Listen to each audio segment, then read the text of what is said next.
হাসিনা সরকার দেশ ছেড়ে যাওয়ার পর থেকে নীরব ছিল চীন। চোখ বুঝে দেখে গেছে বাংলাদেশের ভাঙা গড়ার খেলা। তবে এবার ঘুম ভাঙল দেশটির। যুক্তরাষ্ট্র ও পাকিস্তান বাংলাদেশের বন্ধু হয়ে যখন আসন পেতেছে, আর চুপ থাকা সমীচীন নয় বেজিং এর। তাই এবার চীন সফরে ডাক পড়ল ডক্টর ইউনূস সরকারের।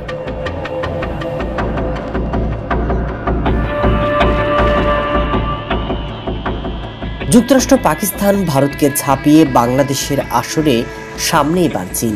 বাংলাদেশের সর্বোচ্চ বিনিয়োগদাতা হয়েও চীনের নীরব খানিকটা চিন্তার বিষয় ছিল। তবে তার ঘুম যখন ভেঙেছে, তখন ভূ রাজনীতির মাঠে ঠিক হিসেব কষে নেমেছে।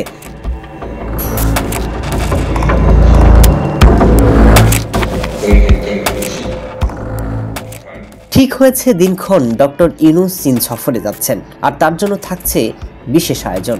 বিমান থেকে শুরু করে বাংলাদেশকে স্বাগত জানাতে প্রস্তুত শি জিনপিং নিজে। কারণ চীন জানে বাংলাদেশের জন্য ভালো কোনটা। ধরুন, প্রস্তাবে বাংলাদেশে একাধিক বিনিয়োগ, পোশাক খাতসহ নানা চুক্তির প্রস্তাব আসতে পারে। আর এক তিস্তা চুক্তি করলেই ঘুম হারাম ভারতের। তবে চীন স্বার্থ ছাড়া যে এমন উদার, তা ভাবা হয়তো আপনার কিছুটা ভুল হচ্ছে। যুক্তরাষ্ট্র বাংলাদেশের রাজনীতির প্রেক্ষাপটে কতটা গুরুত্বপূর্ণ হয়ে উঠেছে তা সবার জানা।